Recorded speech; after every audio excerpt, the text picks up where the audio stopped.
哎，你好！遇到观众，吓我一跳。北方小伙伴，黑影，是不是？哎，大家伙早喽！7月1号，星期三，7月的第一天。今天是周三，我们合练的日子。看，这有点不一样，是不是？这是个汗液传感器，可以和高驰的手表兼容的。你看，最底下那个传感器就是它，看到没？今天我们试试这个传感器。我今天的课表是5个1公里，我就一次运动，热身到大阪城，5个1公里，再冷身回来，不停表。然后咱们看看它能检测什么，好不好？哎，小伙伴们，看，能看清吗？第一栏最上边。最上面一栏我说的是出汗量，下边是钠、钾，还有最后是出汗率。现在热身不到3公里，可以停下来就一直在涨130了。这个是出汗量，单位我猜应该是毫升。我们接水还是无糖的电解质。我这一壶是500毫升。我们看看今天出多少汗，喝多少汗，喝多少汗，喝多少水。早上好。第4名。什么的第4名？韩港的汉马。哦，我没难到。差4秒。差4秒。是年龄组的第4名。年龄组。これ良かったこれ着てったら。あ、一番違い。これ着ていってありがとうございます。良かったです。舒服。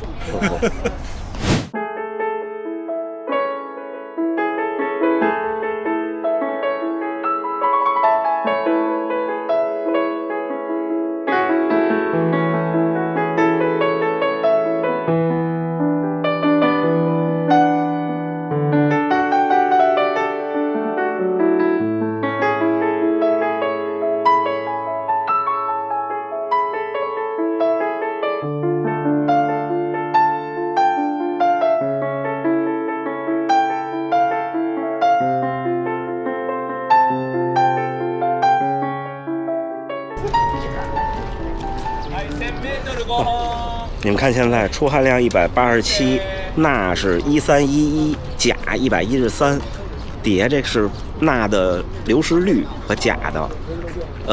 这流失率是怎么算的呢？不知道。还有单位名称是什么？不知道。最底下这是总的流汗率，现在还没有足够多的数据，我不知道这角度能不能看清，应该可以吧？应该可以。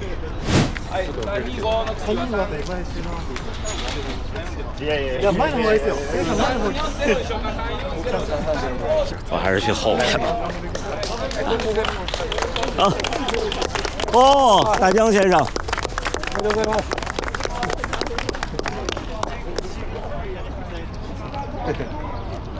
哇，好，太棒了，这个感觉，冠军啊！好，走。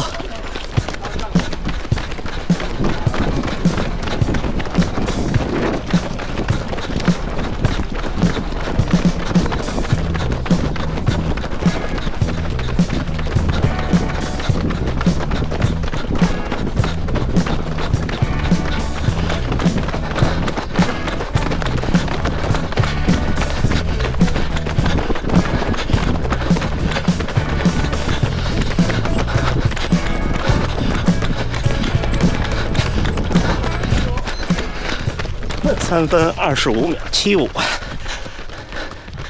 可以。我忘了，我没有开录像，我得看一眼。哎，开着呢，但这还是行啊，算稳固啊。我之前特早试过一个，那个没有这个显得高级，贴上一会儿就掉了。今天的间隔是2分钟。当然，这种你看，我都设置自由模式，这样大家差几秒，不用自己紧张着急。对，刚刚跑完马拉松。哎呀，10秒。看小朋友穿一个大袍。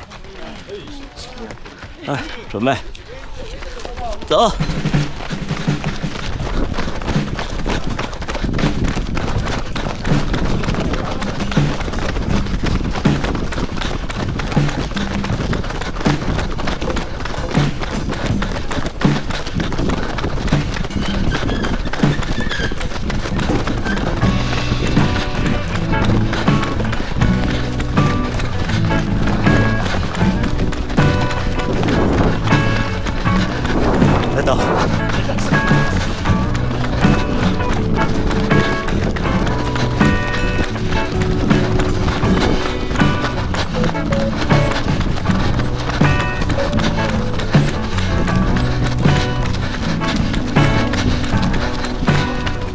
3分24秒91。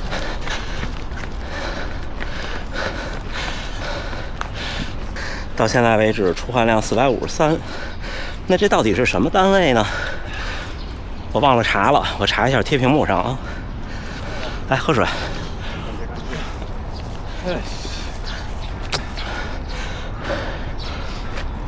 今天我们第一组不太拼。那现在是1334，那我猜是多少？我猜是好客，也只能是好客。那算你的外套。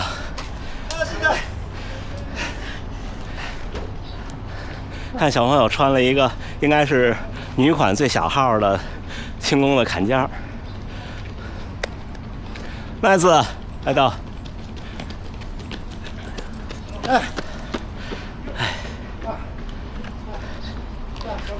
还有40秒。那刚才这组3分47，刚才小朋友这一组可以啊，11岁好像，3分47。面不改色心不跳。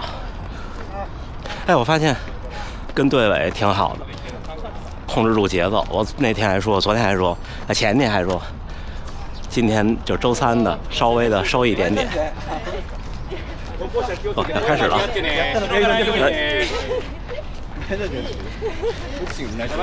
走。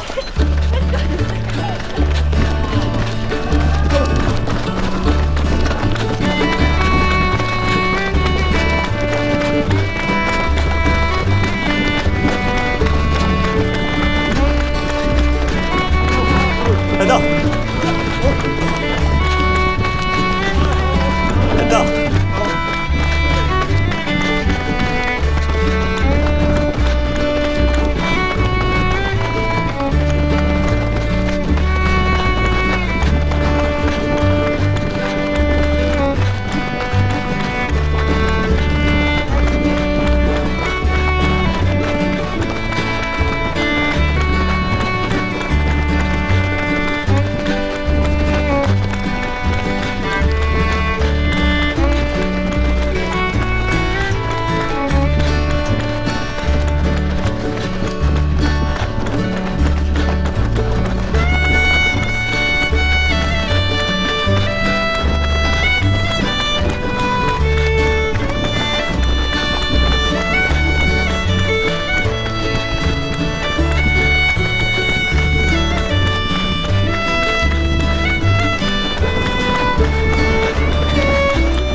来到。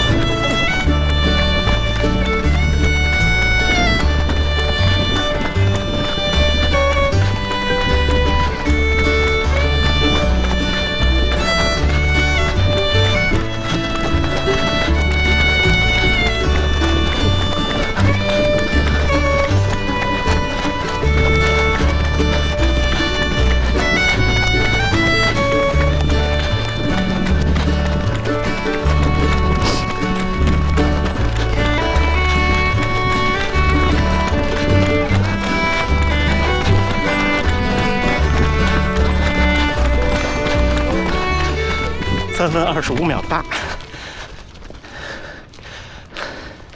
来次，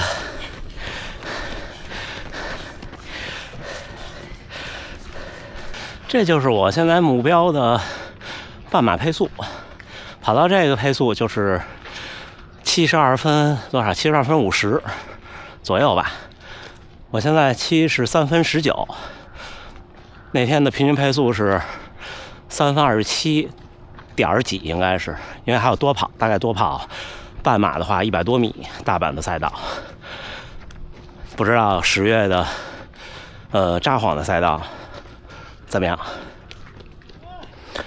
所以3分26就是实质上的73分钟，3分25就成功了。先从这种间歇跑来养成配速感觉和习惯吧，还有40多秒。野口先生中了明年的开普敦，我们去恭喜一下他。野口さん、キャプテンおめでとう。頑張ります。頑張りましょう。あと1年。尤先生要在所有的大满贯上都破3，所以他又报了一次。上一场3小时0几。要开始了。日本黑番だよ。来行よ。来起来起来，ついてついてついて。走。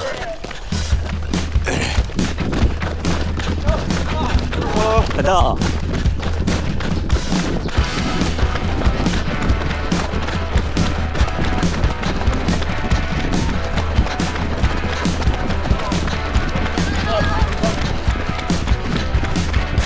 快到。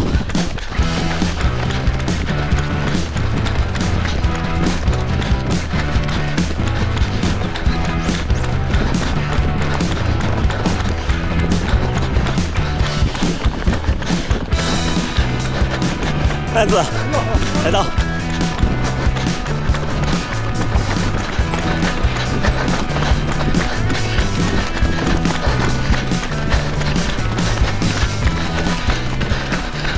3分23秒41，喝水。现在显示的出汗量是644，钠是1610，钾171。哦，这底下是个指标，我现在是优秀。我上回药感染好了，那这种就是普通的小感染，身体是体现出免疫力的优势，2天就好了，全好了。略微有一点点的感觉，鼻涕稍微的有一些。好，准备下一个，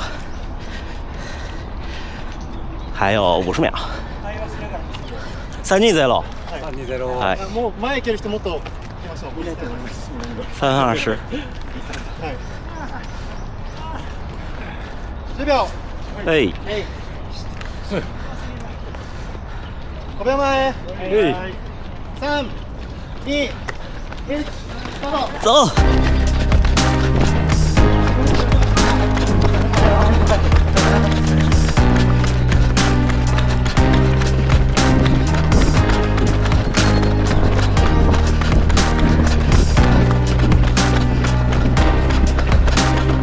来到。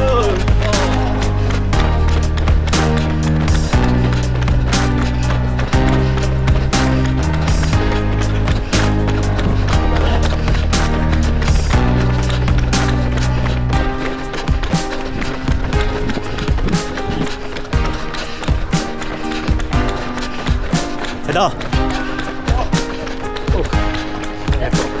右、左、左。すいません、なんだ。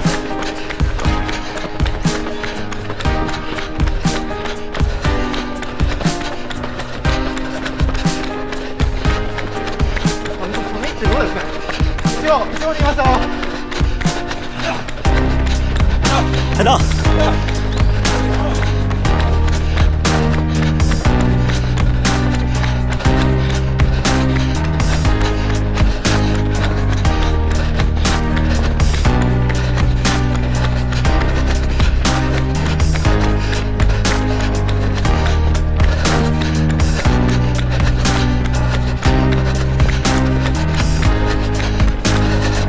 来到。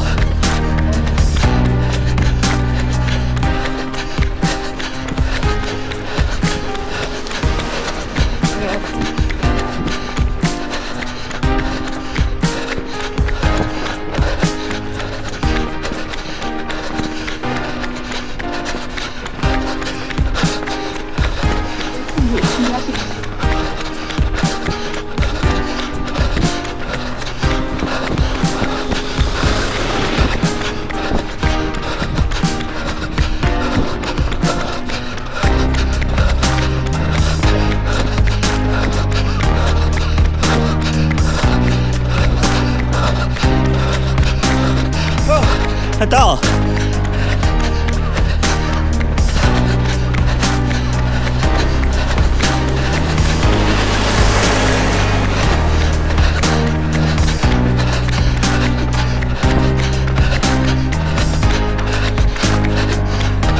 ラストメガネ。やめてください。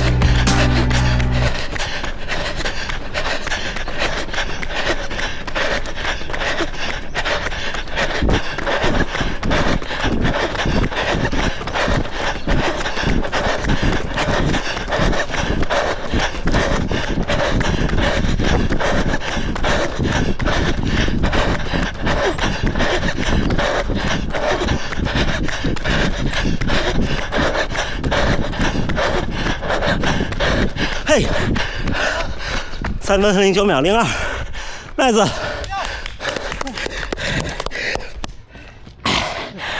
呼，让他，还两走，他，哎呀，nice，ありがとうノートさん。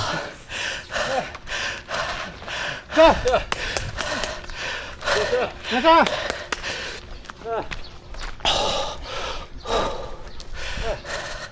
309可以，今天状态还行。本天认错人了，我可能脸盲了。那天和我们跑5个1公里的是现在屏幕右边那位先生，冠军是大江先生，是左边这位，就是现在正中间这位。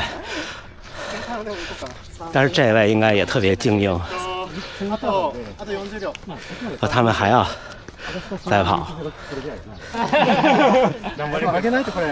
今日遅いですよ25ペース。5秒前。3、2、1，スタート。走，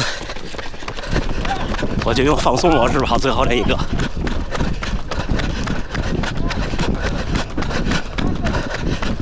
追不上了，你们看右前方，周日的时候刚跑100公里，6小时006。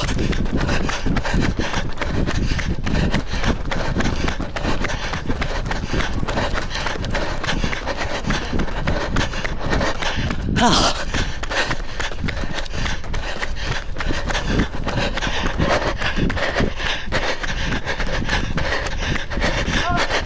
太厉害了，加油，来到！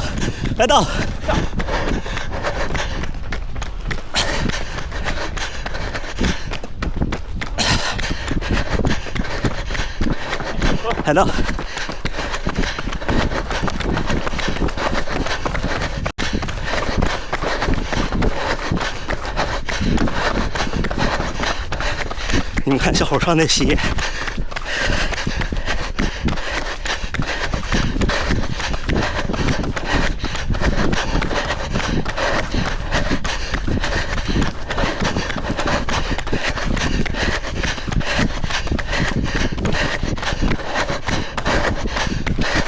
我不追了，让我今天5个半结束，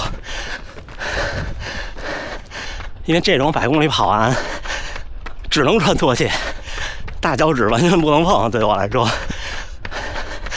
但是特别有意思，那天就24年，我去参加这个比赛，跑完以后，因为鞋不能碰脚，所以只能穿拖鞋，穿那个。就老穿那双，穿那个之后呢，当天去了韩国旅行，那年正好是那个柯南那个剧场版是韩国，就是旅行热嘛，去盖章，然后去了以后发现不对，因为坐车上人特多，就怕人踩我脚。如果当时我跟家属说的是，如果一脚踩上去，脚大拇指的指甲和甲床估计就稀烂了，就当时这么个感觉。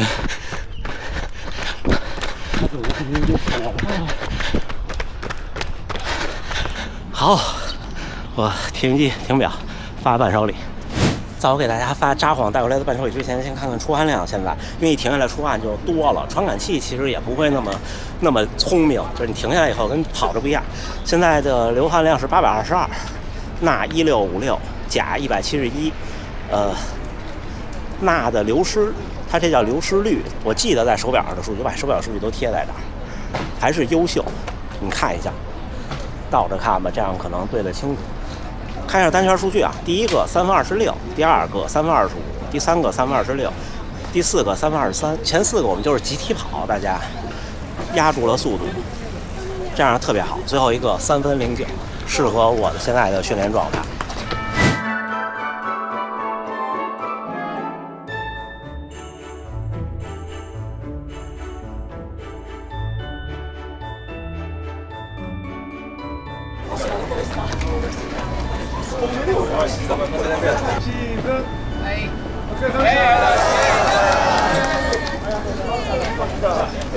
哎，小伙伴们，7月1号星期三，7月的第一天，新的一个月，今天又冷身了不到4公里，跟大元先生一块儿回来。大元先生也中了上海马拉松喽，今年我们要一起去跑上海马拉松了。上马中签太难了，据说6%。昨天，我虽然认识人不多，但是我就多多少少听到的，反正我们训练营里。从开始从冬天到现在，一共有20-30位朋友吧，有2位中的，其实也还行啊，那也还行，那差不多符合6%。你看，30个人2个人中了2个人嘛，那100个人就是6个人嘛，那说明这个样本数是准确的。然后他那个上传证书的那个功能做得不好，不知道今天改没改？那怎么回事呢？因为我当时是半马前200名直通，所以我报名的时候就直接变成中签交费，然后交完费就让我传证书，我就传了以后呢，这事儿就过去了。然后我那儿就一直显示报名成功，也没有任何按钮。昨天上午我一刷新，出来一按钮让我传证书，那我就有点奇怪。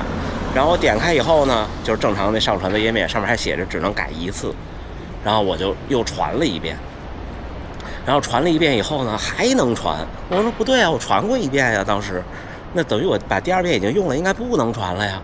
我就给组委会发了个邮件，他下午他就回我了，他说你不是已经问过1次了吗？对，因为我问过1次了。然后说传1次就好了。然后我跟他说，我说你们这个操作体验会让人觉得怪怪的，因为传以后没有任何地方能看到。对，你要是把那个浏览器的网络请求打开，其实你能看到你那些详细的信息，对，甚至能看到你签名的那张图，就是签字的那张图，但是就是没有那张图的那个链接。我不知道你也不知道那图传上以后在哪儿。然后呢，我就又传了1遍。结果那个按钮变成灰色了，也就是说，我当时报名的时候那第1遍是没算在这里边的，而且它上面写的不能大于200 KB， 对不对？其实那个限制中应该是写错了。对，我其实没注意，因为大家从手机传照片是不会在意这个的，对不对？北马那张证书默认下来是256 KB 还是260多 KB 也能传，但是已经很可以了。那今天这个课就是收着一点的。算是这前4个就是我的目标半马配速，最后一个呢，最后一个稍微放开一点，但是最后一个没有跑到很极限的话，今天状态不错。今天我估计如果是很极限跑的话，应该能跑到3分03的样子。对，最后大家一起冲，我豆豆桑还有田中先生那一下特别的带劲，就听着耳边踏踏踏踏踏的声音，他们听他们的耳边，听见我就是哒哒哒哒哒哒哒哒的声音，对不对？我感觉我有时候跟着人后边跑挺不好意思的，因为我这个步频太快了。行吧，今天咱们试试这汗液传感器。手表上是看不到数据的，就是结束运动之后，就是它没有兼容的那个栏位能让你看到，得在手机看。我开一个录屏跟大家分享一下今天的运动数据。猛的一看，相信大家跟我反应都一样，数据变多了。用了这个汗液传感器之后，你看第一屏的数据多了一个出汗量1528毫升，钠流失量2170毫克，就是2克2.1克，钾流失量200毫克。多了这3个数据。我们看底下的折线图啊，应该也有看出汗率，它没有从0开始，因为一开始不出汗，刚开始跑步的时候。出汗率是升每小时，单位是平均0.9升一小时，就是这次运动。